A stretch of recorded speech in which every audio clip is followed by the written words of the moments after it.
Kidsclub. This week, I wanted to introduce you to my good buddy Jake. He was looking a little down yesterday at church, and I thought maybe we could cheer him up. Hey, look, here comes Jake right now. Hiya, Jake. Hey, Jackson. Saw you were looking really sad yesterday in church, so I wanted to cheer you up today. I don't know if you can do that. I'm sure willing to try. How about a joke? Why did the teddy bear say no to the dessert? I don't know why. Because it was stuffed. That is funny, Jackson. Still didn't cheer me up. What about this one? Why was the baby strawberry crying? Not sure. Because its parents weren't in jam. Sorry, Jackson. That didn't help either. Why don't you tell me what's going on, and maybe I can help? For the past few weeks, I've been planning a party for my mom for her birthday. I thought it would be fun and easy because I know all of her favorite things. But each time I make a decision, it seems to have something go super wrong before I get to make it happen. I'm really sorry to hear that. Maybe I can help with some of the harder things. No, it's not worth it. It feels like God isn't wanting me to throw this party, so I think that I am just going to stop trying to make my own plans here. That doesn't mean that we shouldn't plan anything at all. Then what does it mean? It just means that we should be asking God for more help and understanding why the plan got changed. I have asked him a couple of times and I haven't gotten an answer. We don't always get the answer right away. Think of Ruth and Naomi in the Bible. Who are they? Naomi was an Israelite woman who had 2 sons. She and her husband and 2 boys left Israel during a famine and moved to Moab. Each of her sons married a Moabite woman. Their names were Orpah and Ruth. Sadly, both Naomi's sons died, and she told Orpah and Ruth that they should go home to live with their families and leave her to go home to her people in Israel. If they did that they would have meant that they would never see Naomi again. That's a sad story. I know my parents planned to be married forever, and if one of them died, I don't know what they would do.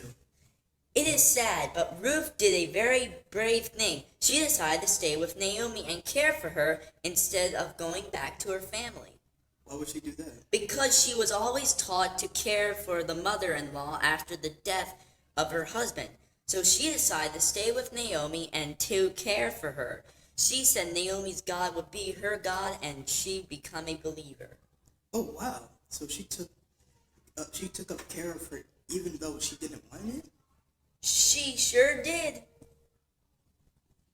How did she care for her?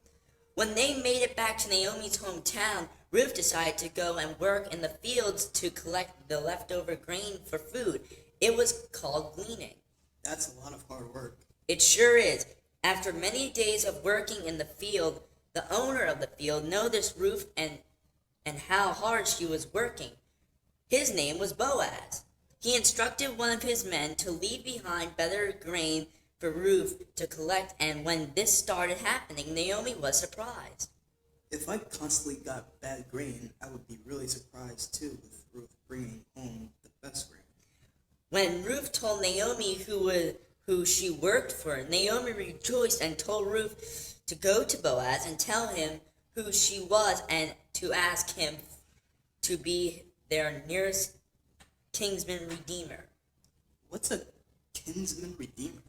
That is the relative that restores the rights of offer relative by coming on their behalf for the good. That would mean he would have to take Ruth to be his wife.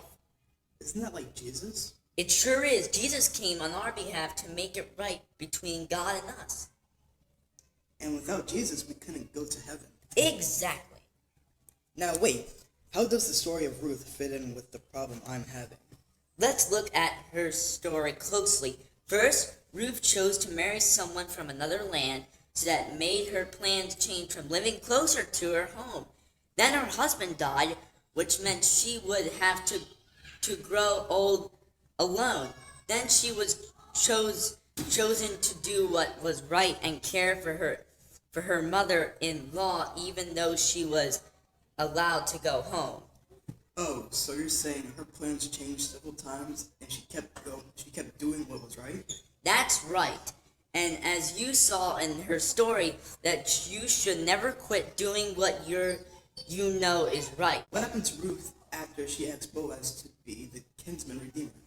Boaz graciously said yes, and Ruth married Boaz.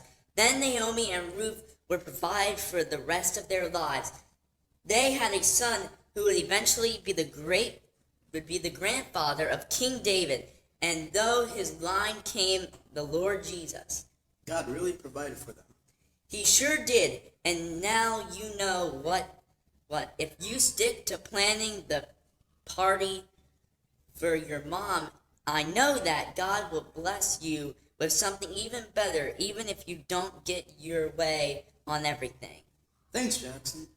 I'm gonna go try to finish planning that party for my mom. But first, can I tell you a joke? Of course. What do you call a smart aleck duck? I don't know. What? A wise quacker. I get it. That's pretty funny. Bye, Jackson. Goodbye. And boys and girls, thanks for joining us this week. And I hope that you always remember to stick to the things even when you don't understand the plan. Because God's plan for your life will always be the best plan. Goodbye.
Thank you.